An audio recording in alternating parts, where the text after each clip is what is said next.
बनु हाशिम का नाम बनु हाशिम कैसे पड़ा? बनु हाशिम बुनियादी तौर पर यह नाम इसलिए पड़ा कि एक किरदार था, एक शख्स था कि जिसका नाम, जिसका लक़ब या कुनीयत कह लीजिए, वो हाशिम थी। उसका नाम गालिबन अमर था। क्योंकि बनु हाशिम के सुपुर्द बैतुल्लाह की सरपरस्ती थी, ये आने वाले हाजियों की खिदमत किया करते, उनको पानी पिलाते, उनकी मेज़बानी करते थे। तो ये जो किरदार था, हाशिम नामी किरदार, इसको हाशिम इसलिए कहा जाने लगा, अमर को हाशिम इसलिए कहा जाने लगा, इसने पहली बार अपनी ज़िंदगी में ये रिवायत डाली कि बैतुल्लाह में तशरीफ़ लाने वाले हाजियों को इसने सालन में रोटी तोड़कर उसको चोरी नुमा बनाकर इसने हाजियों के सामने पेश की। तो हाशिम का बुनियादी तौर पर मतलब है तोड़ने वाला,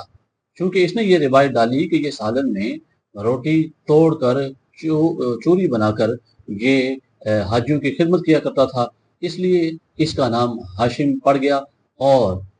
फिर ये आगे चलकर बनु हाशिम कहलाने लगे। हाशिम ने एक मरतबा इरादा किया कि वो तिजारत की गर्ज से मुल्क शाम का सफ़र करेगा और रास्ते में जाते हुए ये मदीनतुल मुनव्वरा में ठहरा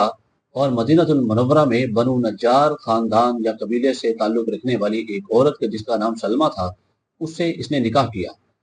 कुछ अर्से के बाद वो औरत, सलमा नामी औरत, वो हामला हो गई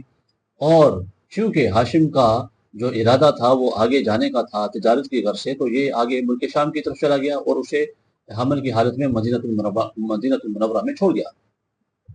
फिर तारीख में ये कहा जाता है कि हाशिम फ़लस्तीन पहुंचकर गज़ा के इलाके में ये फौत हो जाता है और पीछे जो इसकी बीवी हामला थी सलमा, उसके यहाँ एक बेटे की पैदाइश होती है